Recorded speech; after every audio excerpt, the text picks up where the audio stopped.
uriziwe benyeshigiye iwacuse imuhero ati joro ryijimye cyane urajyanyuma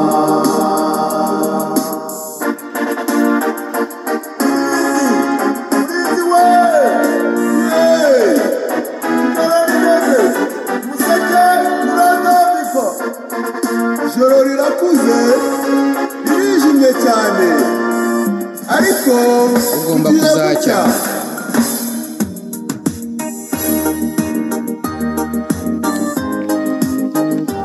ya murinzi no kumenyesha igihe. Umurinzi niwe umenya igihe uko kimeze. Umurinzi arimo aramenyesha igihe no kuri.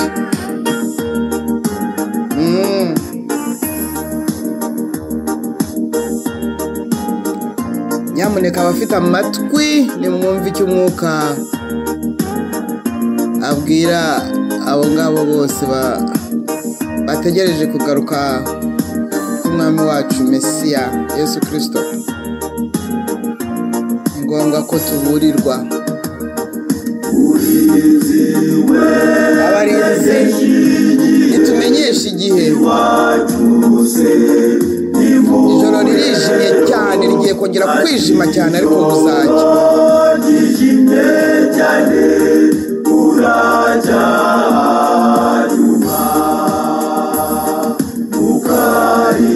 Ukarire ukomeze urarire kwiringira kugeza igihe uzagerayo ku munsi uhoraho. Imana igiye igarutse gusura u Rwanda. Murwanyiwe cyo mbwira nawe asubiza itonza ati urugamba ruzashira umwambi unambara. Ubabare wihangane kandi ureke imirimo yawe uzabona igihembo cyiza nidutabaruka. Haleluya, haleluya, haleluya, haleluya, haleluya.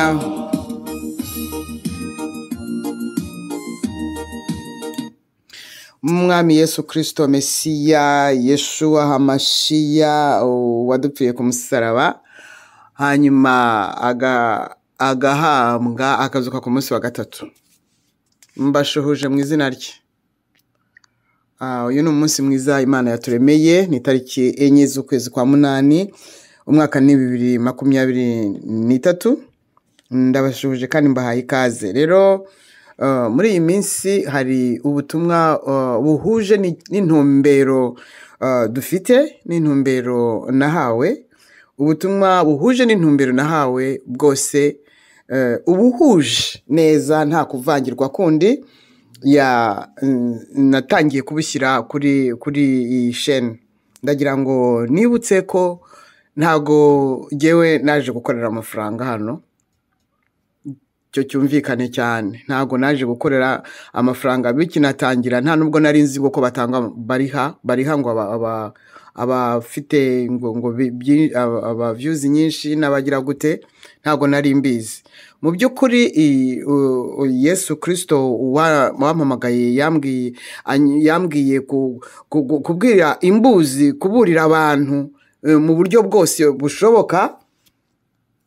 Rero niyo mpamvu yemeye ko nza kuri YouTube. Rero mu by'ukuri ntago mvuga ngo mukore subscribe ngo cyangwa ngo bavuga ngo iki ngo oya simbizi. Yego, hakora subscribe wumva abishaka, wumva hari ukundi, ntabwo ari ukugira ngo ngewe ncuruzi, ntabwo Yesu arantunze, arampagije mu by'ukuri mu buryo bwose, inzira ze zirenga 1000. Rero ari nayo mpamvu benshi mu baje hano bashaka inyungu, hanyuma ntibemere ngo bacuruze ku mugaragaro, ahubwo bagacuruza izina rya Yesu mu izina ry'ubutumwa bwiza. No kuri imva ibihano byabo byabagezeho, byarangije kubageraho. Yewe muntu waje kuri YouTube uri bwumva aya magambo, waje kuri YouTube urimo gushyira imbere izina rya Yesu, urimo gushyira imbere ubutumwa bwiza, urimo gushyira imbere kuburira abantu, hanyuma ukabyitwikira ukavangamo ibindi, ukajya uvuga ibindi bireshya abantu kugira ngo mbese ubone views nyinshi, kugira ngo YouTube iguhembe menshi. Nukuri ugiye kubonana imbona nkubone n'uwo nguwo wakoresheje izina rye, wakoresheje ijambo rye, ubeshya, urimo gushaka inyungu zawe. Rero ntabwo nagira ngo nsobanure iki kintu rwose bibe clear ko ntabwo ngewe naje kuri YouTube nje gushaka amafaranga. Cyo kiveho. Uyu munsi rero nagira ngo twumve mwene data ugiye kutugezaho ihishurirwa yagize ry'ukuntu Imana igiye gusura u Rwanda ku nshuro ya 3. Arabidusobanurira neza nk'uko yabihawe. Yesu aduhana umugisha. Rero ndumva bisobanutse. Nimuzajya mubona nshyizeho message, nuko izaba iri huje intumbero nibyo nahamagariwe, nibyo nemera, n'umurongo ndimo muri iki gihe. Yesu aduhana umugisha. Nacyamazi cyaremwe byose bisubiza bitya bitiho yo izagushira hazindi moraho. Umenye ibyo bimenyetso bigaragaza kuza kwe, kandi byaremwe uko bingana biteza impanda ye. Bene data bakundwa, Imana ihumugisha kandi abagiye bahindura bashyira mu mirya mu majwi, abongeye gusubiramo izi ndirimbo zo mu gitabo. Izi ndirimbo zo mu gitabo ni zabaye inspire, uretse ko hari zimwe zishobora kuba zidahuje n'ijambo, ariko mu by'ukuri ni kagatotsi kaba kaguye mu mata, nuko gatokora. Rero izi ndirimbo zasizwe n'umwuka. Ndasabira umugisha n'ukuri abagiye bazisubiramo, bazigize nziza cyane, kandi zigiye kuzadufasha muri uyu muhamagaro w'ibiyaga bigari, kuko Kongo, Rwanda, Burundi tuzihuriyeho. Mu by'ukuri Imana ibahe umugisha abo ngabo yakozeho kugira ngo bongere bazisubiremo. Rero ni nayo magambo nari mfite uyu munsi muri uyu mwanya. Reka mbareke mwumve ibyo mwene data atugezaho. Yesu aduhana umugisha. Urinziwe beneshigiye iwacuse imuhero, ati joro ryijimye cyane uracyanyuma.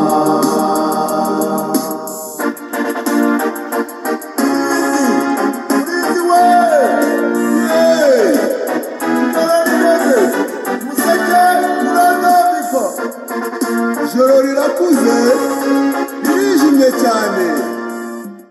Mana Data, mu izina rya Yesu turagushimye.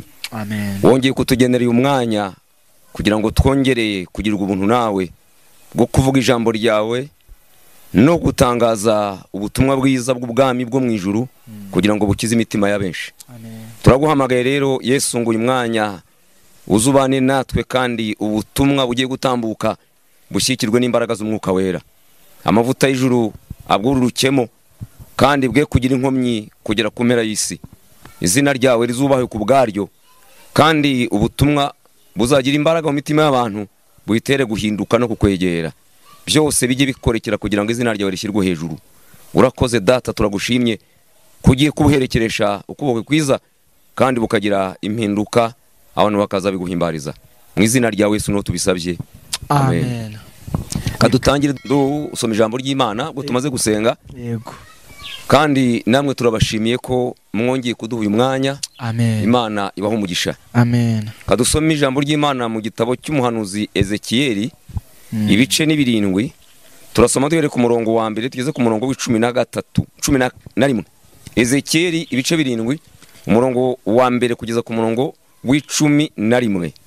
Aya magambo aragira ati: ijambo ry'Uwiteka ryongera kunzaho riti, mwana w'umuntu, uku niko umwami w'Uwiteka abwira igihugu cya Isirayeli uti, amaherezo ageze ku mpande enye z'igihugu.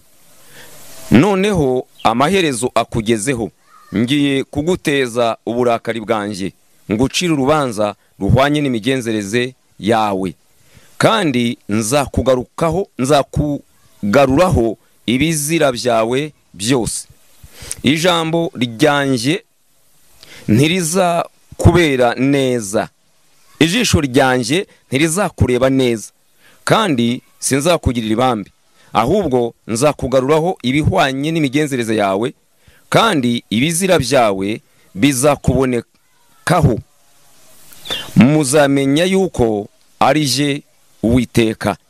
Uku niko umwami w'Uwiteka avuga ati, ikibi kimwe gusa dore kiraje, iherezo rirageze, amaherezo araje, biragukangukiye, dore biragusohoreye. Igihano cyawe kikugezeho, wa muturage wo mu gihugu we. Igihe kirasohoye, umunsi uri hafi, umunsi w'imivurungano mu misozi, si uwo kuvuzamo impundu. Noneho ngiye kugusokaho umujinya wanjye, ngusohozeho uburakari bwanjye, kandi ngucire urubanza ruhwanye n'imigenzereze yawe, nkugarureho ibihwanye n'ibizira byawe byose. Ijisho ryanjye ntirizakureba neza, kandi sinzakugirira ibambe, ahubwo nzakugaruraho ibihwanye n'imigenzereze yawe, kandi ibizira byawe bizakubonekaho. Muzamenya yuko Uwiteka ari je uhana. Dore wa munsi nguyu uraje, igihano cyawe kirasohoye, inkoni iragushibukiye, ubwibone bukumezeho.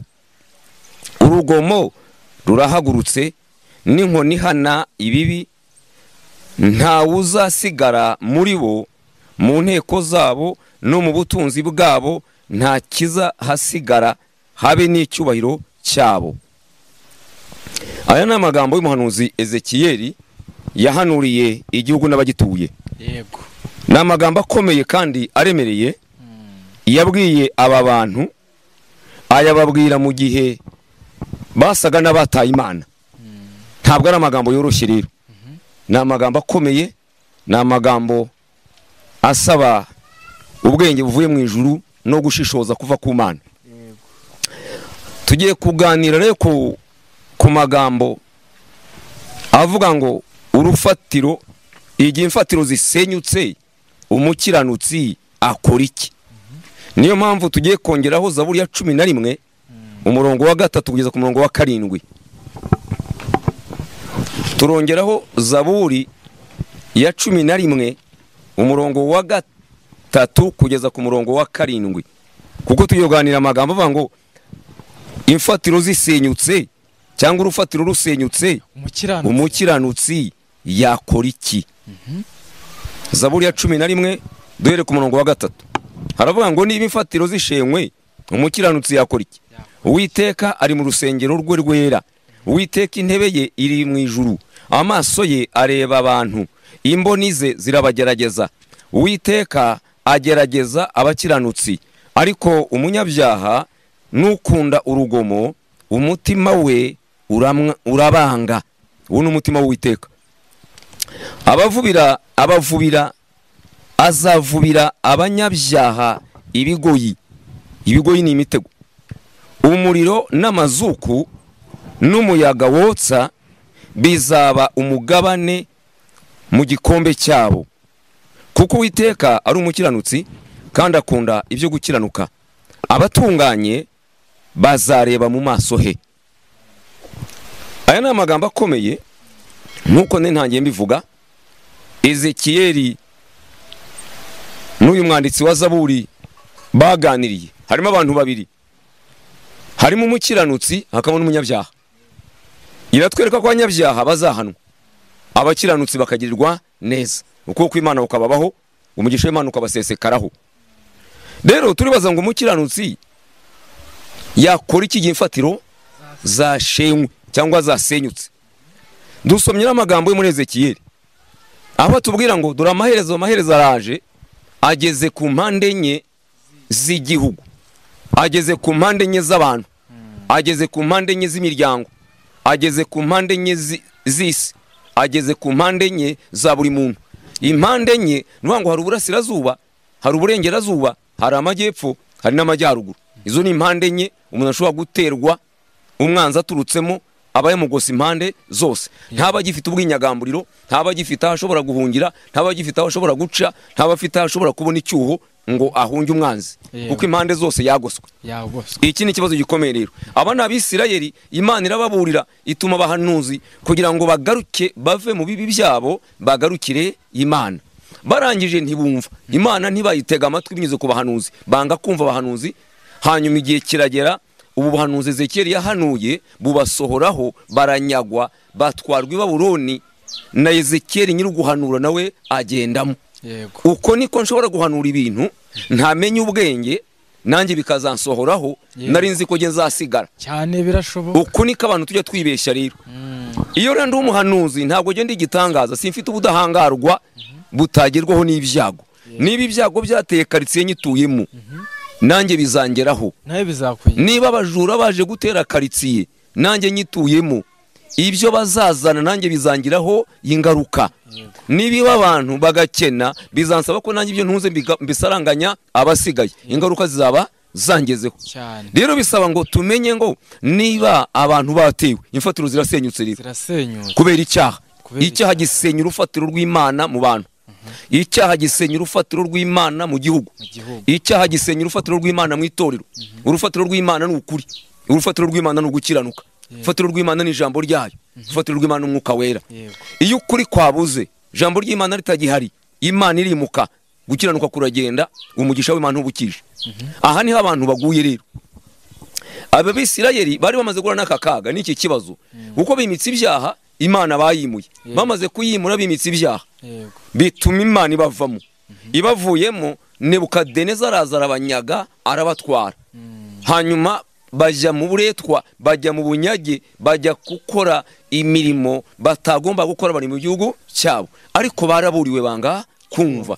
Iyo waburiwe ntiwumve rero tubwira ngo uri nyaga gucyaho. Iyo wanze gucyaho ukanga guhanwa, hari kizakumvisha.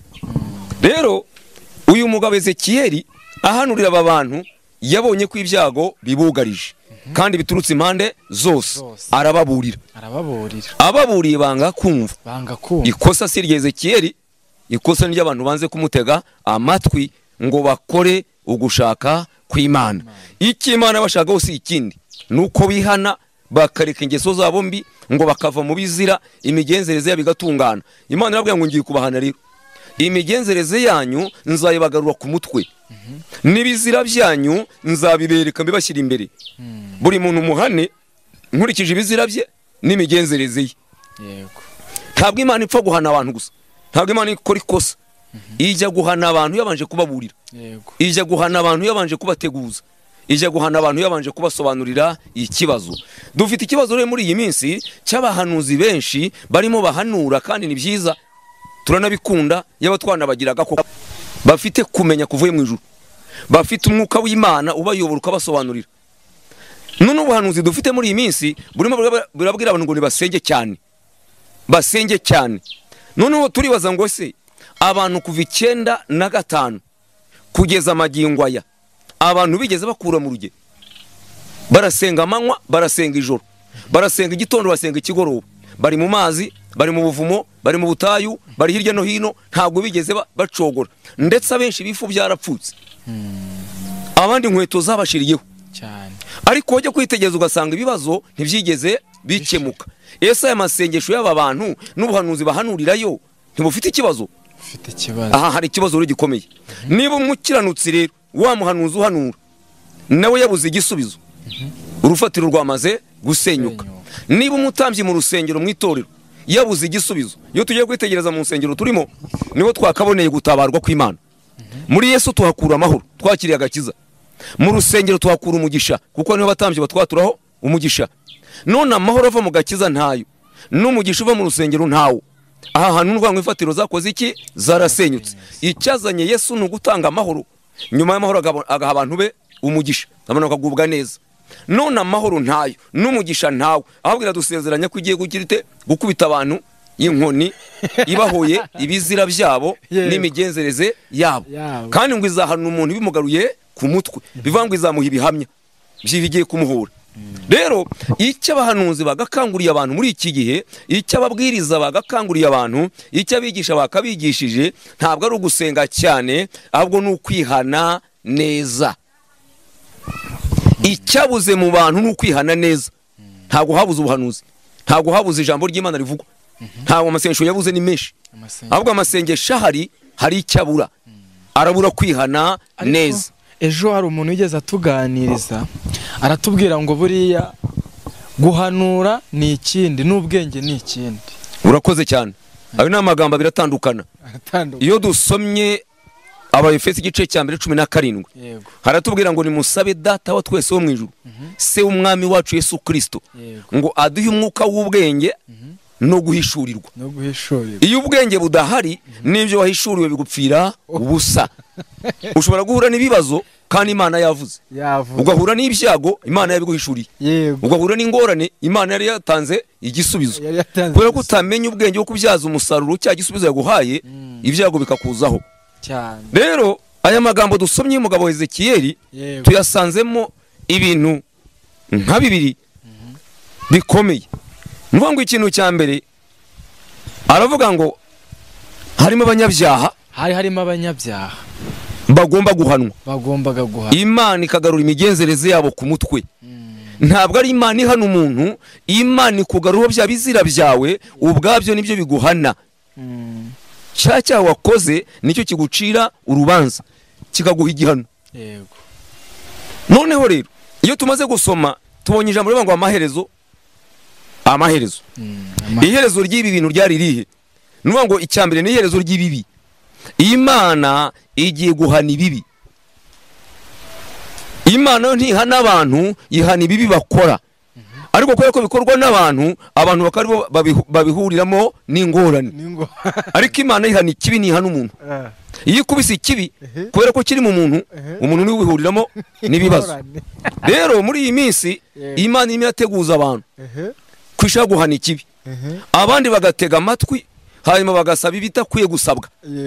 Ariko bagombye gusaba iki rero? Bagombye gusaba ubwenge. Ubwenge bukabafasha gushyira ubushake bw'Imana mu bikorwa. Ubushake bw'Imana nubuhe ku bantu? Nukugira ngo abantu bave mu migenzereze yabo mibi, bareke ibyaha. Iyo rero abantu baba mu byaha, Imana ihana icyaha. Iyo ihannye icyaha jewe ugikora, ni jewe uhura n'ibibazo. Hani bwa Ezekiyeli ngo iherezo ry'ibibi rirageze, ngiye guhana ikibi. Icya kabiri yamubwiye ngo imigenzereze y'umuntu ngiye kwimugarura ku mutwe. Ngo hasigaye kubaho guhana inkozi z'ibibi. Ihana ikibi yakirangiza n'umuntu mucapa iboko, imubwira ngo ntuzongere guca muri izi nzira. Dore inzira itunganye ngiyi, dore inzira igororotse ngiyi, dore inzira nyabagendwa niyi, ntuzongere gusubira muri ziriya. Aya ni amagambo Imana ibwiye Ezekiyeli. Iyo tugarutse muri za 2005, Imana yagiye ivuga ibintu bimeze nk'ibivugwa muri iki gihe. Igenda ivuga ko ishaka guhana. Ariko icyo gihe abantu bagiye hamwe barasenga, bahamagara Imana baca bugufi, barayinginga. Ndi umwe mu bantu bagiye Kagugu, tumara iminsi 21 turabona 35. dusengera itorero, dusengera igihugu. Tujya gusoza Imana yatubwira ngo duhuze abayobozi bakuru b'amadini n'amatorero kugira ngo tubabwire iby'Imana ishaka ku gihugu no ku itorero ryayo. Turahaguruka turabegeranya tuvugana nabo tubabwira iby'Imana yari ikeneye ko bakwiye gutunganya. 2007 mu kwezi kwa 4 nibwo twahuje abo bantu tubabwira iby'Imana ishaka. Irashaka ko abantu baca bugufi bakihana nk'abayobozi b'amatorero, nibo batwara umuri rw'Imana mu bantu, nibo bagendana umucyo, nibo bagendana ukuri. Ariko icyaje kuvamo kitwereka ibyabaye nuko tugeze mu kwezi kwa 5 tuvuye gusenga 2007 mu kwezi kwa 3, mu kwezi kwa 4 turabahuje, mu kwezi kwa 5 Imana igiye kutubwira ibintu bine. Iratubwira ngo iraje guhana inkozi z'ibibi. Icyo cyari icyambere mu kwezi kwa 5 kwa 2007, kandi twamaze iminsi 21 turabona 35. Icyo twasabwaga gukora kumenyesha abayobozi bakuru b'itorero n'amadini kugira ngo bagaruke mu murongo nyawo. Message turayitambutsa iminsi 2. Tumaze kwitambutsa umusaruro twabonye bigaragara ko abantu batigeze baca bugufi ngo bihane. Rero aya magambo tuyasanga muri Yesaya 29 aho havuga ngo aba bantu bagarukiye wabahannye, ngo nabanyegera kunyubaha abanyubaha n'itegeko ry'abantu, ngo banyubahisha kanwa n'iminwa yabo ariko imitima yabo imbakuri. Iyo ugiye kwitegereza ntago abantu bihanishije umutima, abantu barihana bihanishije umunwa. Nicyo kibazo gihari rero.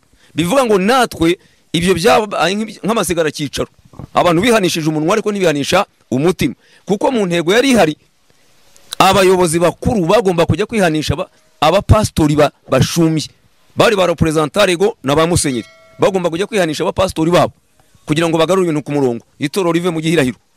Ariko ntibyakozwe. Mu kwezi kwa 5 k'uwo mwaka nibwo itubwiye ngo iraje gukora ibintu bine.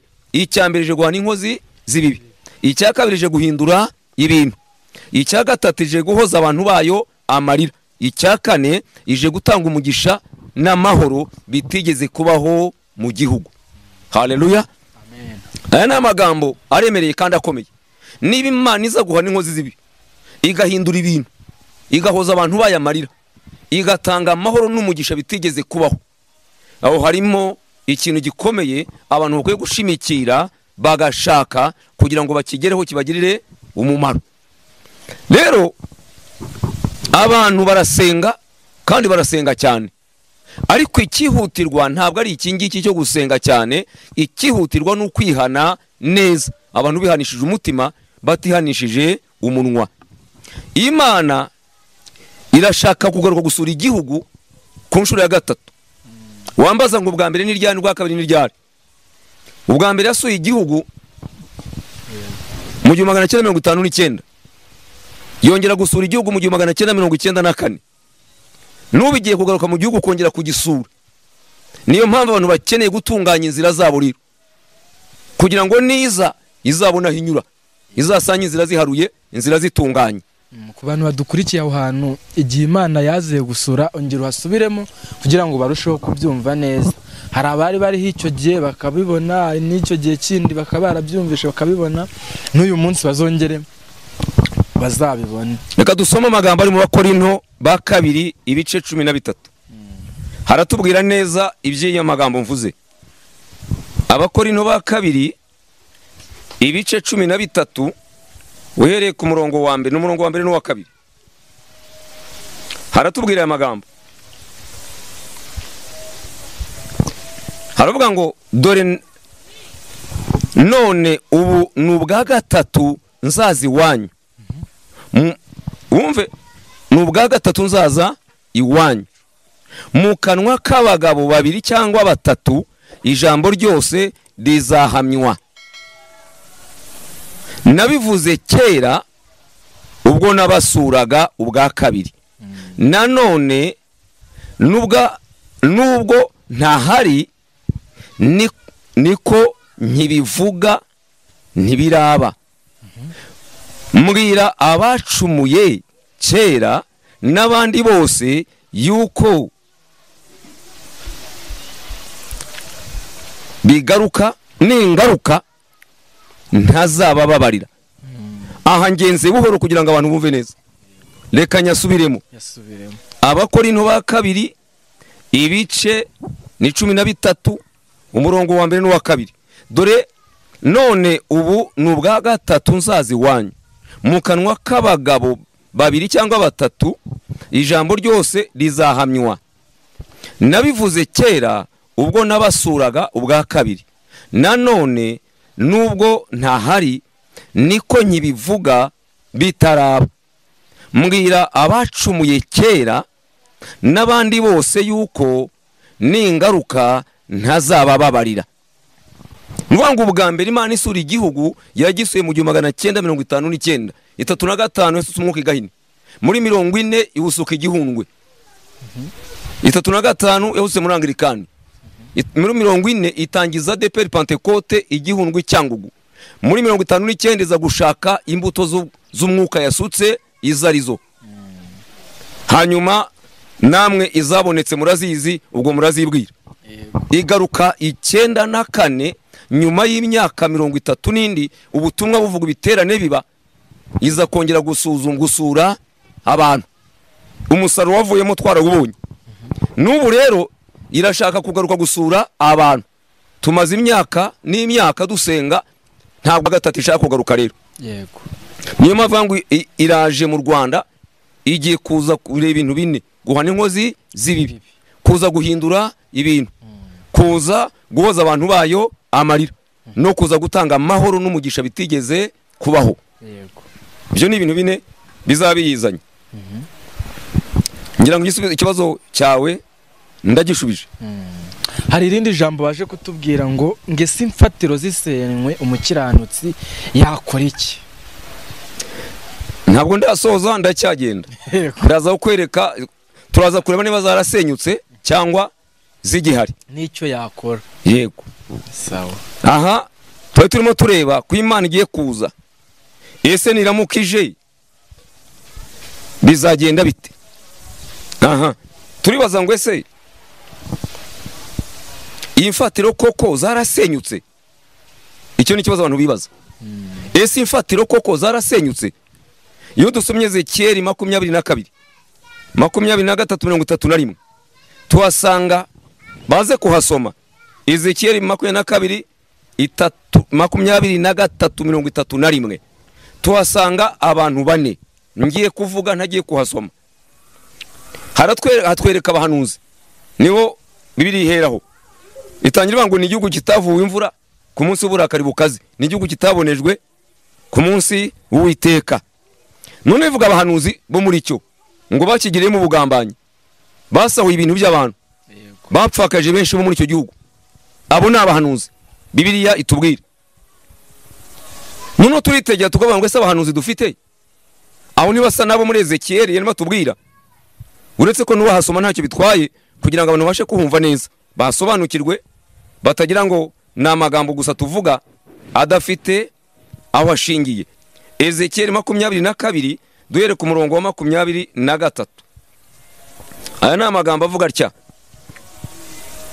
Imana itumye Ezekiel ngo nuko mwana w'umuntu, ngo ijambo ry'Uwiteka ryongera kunzaho riti, mwana w'umuntu kibwira uti, uri igihugu kitabonejwe kitavuwe imvura ku munsi w'uburakari bukaze. Abahanuzi bacyo wumva utege amatwi icyo abahanuzi bakoze, bakigiriyemo ubugambanyi. Nk'uko intare itontoma igiye mu muhigo, bamize ubugingo bw'abantu, ubutunzi n'ibintu by'igiciro cyinshi barabitwaye, bapfakaje benshi bo muri cyo. Wumva icyo abantu bakoze rero. Abo ni abahanuzi. Ngo aba bahanuzi bakoze ubugambanyi. None se iyo witegereza hirya no hino ubugambanyi buhari, abantu bagambanira n'amatorero, bagambanira mu byumba basengeramo, bagambanira hirya no hino mu bibazo runaka, abenshi sabo. Uritegereza urebe. Hanyuma haratwereka ngo nuko intare itontoma igiye mu muhigo, ngo nabo niko babigenza. Iyo barimo bafite ibyo baka, barimo bafite ibyo bashaka kwambura abantu, babakanga babazana iterabwoba ko Imana ibica ko Imana ibarimbura nibadakora ibyo bashaka ko babakorera. Aratontoma umuntu akagira ubwoba akamukanyisha ko Imana imurimbura, kandi Imana ni nyembabazi, ikigambiriye nuko yihana ikamubabarira. Ntabwo Imana ishaka ko abantu bayo bapfa. Hanyuma aravuga ngo bamize ubugingo bw'abantu. Ubugingo bw'abantu babumize bate? Niba uteretse umuntu ukuri, ubundi icyo umuhanuzi Imana imuhagurukiza ni iki? Reka nsobanure ijambo umuhanuzi. Umuhanuzi ni umuntu ugendana ukuri kw'Imana ku mutima, agendana ukuri kw'Imana mu kanwa ke. Nuvuga ngo atunze ukuri kw'Imana mu mutima akakugendana mu kanwa ke. Ni wa muntu uzereka abantu ukuri kuko ni ugufite, ni uvugana n'Imana, ni usabana nayo, ni Imana yashimye kunyuramo nk'umuyoboro wayo uzagezaho abantu ibyayo. Niba ari we rero ugendana ukuri kw'Imana, hanyuma ba bantu ntabereke ukuri akabanyuza mu zindi nzira kuko akeneye inyungu ze, uwo muntu ubugingo bw'abantu yarabumize. Nuvuga ngo abantu bagombye gukizwa, bagombye kwihana kugira ngo babone ubugingo. None ntibihannye, baratanga ibintu bakateranya gukizwa no gutanga ibintu. Iyo mubwiye ngo zana ibingibi Imana irakugirira itya, we azana ibintu ariko ibyaha byakabisigarana. Hanyuma nuvuga ngo Imana yo ntikeneye ibintu by'umuntu, yikeneye ubugingo bwe. Yesu yapfiriye ubugingo bw'abantu, ntiyapfiriye amafaranga yabo. Yapfiriye ubugingo bw'abantu, ntiyapfiriye amamodoka yabo. Yapfiriye ubugingo bw'abantu, ntiyapfiriye bya bindi abantu twebwe tureba dushaka nk'abantu mu isi. Noneho rero niba umuhanuzi atazanye uko kuri ngo akubwire abantu, ba bantu bihane bahindukire, ibibi byabo biveho, imigenzereze yabo Imana yibababarire, icyo gihe nuvuga ngo ubugingo bw'abantu yamaze kubumira. Aha rero harasoza tubwira ngo bapfakaje benshi bo muri cyo. Babapfakaje bati? Nuvuga ngo Imana iratubwira ngo niyo mugabo watwirongoreye, niyo mugabo wacu Yesu n'umukwe yaradukuye ku musaraba. Niba rero tuterekanye ukuri nk'abahanuzi, abantu b'Imana bakarindagira, ubugingo bwabo bugapfa, nuvuga ngo icyo gihe babantu twabatandukanije n'Imana bapfakaye. Ntibagifite umugabo bagomba gutura ibibazo, ntibagifite umugabo kandi bari barakowe. Aha niho abantu rero bahurira n'ibibazo. Umuhanuzi rero n'umuntu ugendana ukuri kw'Imana mu kanwa ke, aragutunze mu mutima, arakugendana mu kanwa. Niwe uburira abantu kugira ngo ibibi byabo babisohokemo, Imana ibahe umugisha yo kubazanira ibibazo, he kubona ibyago. Aba ni abahanuzi. Iyo tugeze ku gice hano tubonye abahanuzi, hanyuma 26 ngo abatambyi bo muri cyo, abatambyi bacyo bisha amategeko yanjye ku rugomo, baziruye ibintu byanjye byera, ntibashyize itandukaniro hagati y'ibyera n'ibitejejwe, ntibamenyesheje abantu gutandukanya ibyanduye n'ibitanduye, kandi n'amasabato yanjye barayirengagije, maze nsuzugurirwa muri bo. Aba ni abatambyi. Umutambyi igisobanuro cye ni umuntu ugendana imbabazi z'Imana ku mutima. Iyo umuhanuzi avuze ngo akaga karaje, abantu baza biruka bati dukora iki kugira akaga katadusohoraho, akavuga ati murebe umutambyi, kuko n'ufite imbabazi z'Imana ku mutima. Umutambyi agahagara hagati y'Imana n'abantu, akabasabira imbabazi, akongera kubunga n'Imana, akavuga ati muzane ibi ngibi, hanyuma tusaba Imana imbabazi. Bagasana igicaniro, bakururutsa Imana kugira ngo Imana yongere kubaha imbabazi no kubareba neza. None imbabazi muri iyi minsi sinzi niba zigihari. Ese witegereje uyu muhanuzi, mu bahanuzi dufite, ukuri kw'Imana aragufite arakugendana? Icyo ni ikibazo. Ese imbabazi z'Imana kuri uyu utambyi arazifite? Abantu iyo twigiye kwitegereza mu nsengero, mu matorero turimo, izi mbabazi zirahari? Abahanuzi bafite ukuri? Ibi tubirebe. Nidusanga nta bihari rero, biratwereka ko imfatiro zamaze gusenyuka. Hakurikira hatwereka iby'ibikomangoma na rubanda, ibyo reka ne kubijyamo. Twe turimo turareba hano abatambyi bagendana imbabazi z'Imana, abahanuzi bagendana ukuri. Noneho rero dufite ikibazo gikomeye iyo tugiye kwitegereza kugira umenye ko imbabazi zihari mu batambyi. Iyo mu itorero bakiriye umuryango ntera nkunga, reka ntange urugero wenda nka Compassion, iyo niyo gufasha imfubyi n'abapfakazi, iyo niyo gufasha ba bantu batoya badafite amikoro. Ese iyo yahageze abantu bongera kuhabona Imana? Ese bya bintu bari bageneye ba bantu barabibona koko? Aho niho tumenyere ko imbabazi z'Imana zihari cyangwa nta zihari. Nivuga ngo itorero niryo ryagombye gukora umurimo wo kwihanisha, Imana nitwe yashyizeho nk'itorero kugira ngo twunge abantu nayo, twongere tubunge n'abandi. Leta yashyizeho gacaca yagombye gushyirwaho n'itorero, nibyo agomba kunga abantu rikabihanisha rikabunga. Hanyuma izanwa na leta. Iyi miryango ifasha imfubyi igafasha abapfakazi yashyizweho na leta, yagombye gukora yashyizweho n'itorero. Ngo idini ryiza Imana yemera niryita ku mfubyi n'abapfakazi, rikitandukanya n'isi, imibabaro yabo rikayimenya. None iyo twitegereza niko bimeze. Dushobora gusanga ifatiro rero zarakoze iki? Zarasenyutse. Niba zarasenyutse rero umukiranutsi yakora iki? Ese koko zarasenyutse? Simbizi, ariko twitegereze turebe niba abahanuzi bacu bameze nk'ukwezi kera bavuga. Noneho dukurikije ibyo tubonye rero turabona ko imfatiro zamaze gusenyuka. Ni imfatiro zarasenyutse rero.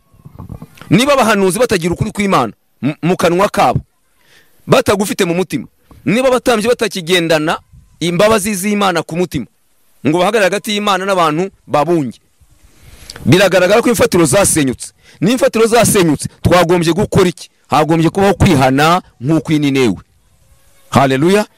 Kwihana nk'uko Ninewe. Iyo dusomye ibice bitatu bya Yona tuhabona uko Ninewe bihannye. Yona yarahazengurutse arababurira, arababwira ngo minsi 40 nibatihana bararimbuka. Umwami ngo inkuru igeze ku mwami ngo ashishimura imyambaro yambara ibigunira, ategeka abatware be, ategeka buri muturage, ndetse ngo aravuga ngo n'amatungo yabo ntazanywa amazi ntazarishe, ngo bicishe bugufi, ngo ahari wenda Uwiteka yakwigarura, ngo akibuza kubagirira nabi. Uwo ni Yona aburiye Ninewe, umwami ngo aca bugufi barihana. Rero dukeneye kwihana ku buryo tugiye kureba. Kwihana ku buryo butatu kuri ahangaha dusanga Ninewe. Ngo kwihana kwa mbere ni ukwihana kw'abatambyi batatiye umuhamagaro. Ngo abatambyi batatiye umuhamagaro, birakwiye ngo abatambyi begerane hanyuma bihane. Umuntu wese tw'umukozi w'Imana ufite abantu ashumbye yagombye kwegerana mugenzi we, hanyuma bagaca bugufi bakihana. Uko ugiye kureba nabo ubwabo ntibumvikana, ntibahuza, ntibashobora kugira ibyo bahuriraho.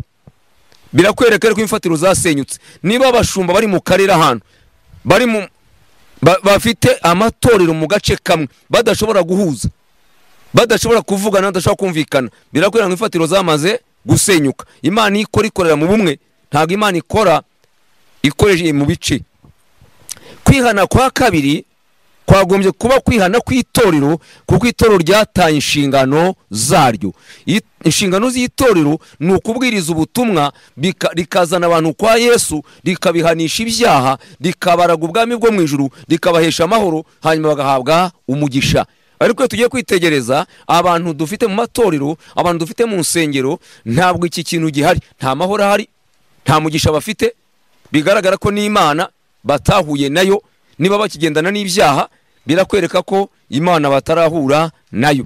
Kwihana kw'itorero ryagombye guca bugufi rikihana.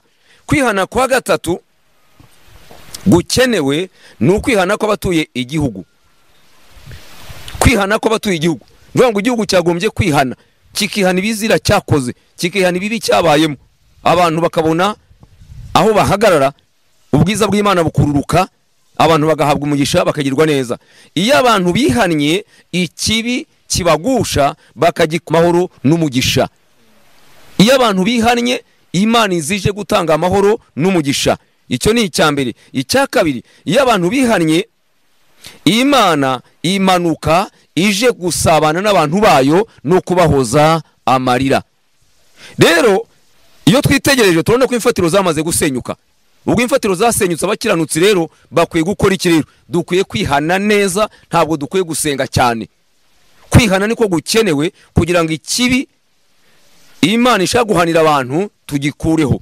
Ndagira ngo nsoze nsaba abantu ko dukwiye guca bugufi, tukabanza tukisuzuma, hanyuma tugasaba Imana imbabazi. Yego. Niba utarakizwa, wowe unkurikira, utarakira Yesu umwami n'umukiza w'ubugingo bwawe, ndagira ngo mbanze ngufashe wakire Yesu, usubiremo aya magambo. Hanyuma abaguye n'abasubiye inyuma, n'abacitse intege nabo mu kanya turaje tubasengere kugira ngo nabo Imana yongere basubizemo imbaraga. Reka wowe wari utarakira Yesu ukurikiye ubu butumwa, ukurikiye aya magambo, usubiremo aya magambo uti mwami Yesu nguhaye umutima wanjye, ngwino muri je umbere umwami n'umukiza, nkure mu gitabo cy'urupfu nshyire mu gitabo cy'ubugingo, uhereye none mbabarira ibyaha byanjye n'ibicumuro byanjye byose, maraso yawe Yesu anyeze, ejo hanjye hazaza uhayobore, mwuka wera ngwireho, ngendere mu kuri no mu mwuka, kandi umfate ukuboko nzagere ku ntego y'ubuzima, ntongeye gutandukana nawe. Urakoze Yesu. Abasubiye inyuma, abacogoye, abacitse intege, abaguye, namwe reka tubasengere kugira ngo Imana yongere kubakangura no kubahagurutsa, ibintu byongere gusubira mu murongo mwiza. Mana turagushimye ko bw'ubutumwa ushimye ko dutambutsa uyu munsi. Turaguhamagaye kugira ngo usure imitima y'abantu hirya no hino mpande enye z'isi, abasubiye inyuma, abaguye, abatentebutse, abacitse intege, abihebye, bose Yesu wongere kubasura no kubagenderera, kandi imitima yongere kuyikangura, basohoke mu bibi binjire mu byiza, kugira ngo ikibi batandukane nacyo, imigenzereze yabo yo kwihanirwa, ahubwo bahabwe umugisha nawe kuko bamaze kwihana no guhindukira. Urakoze Yesu, turagushimye ko byose bikora nk'umubyeyi, mu izina rya Yesu no tubisabye, amen. Urinziwe benyeshigiye iwacuse imuhero ati joro ryijimye cyane uracyanyuma.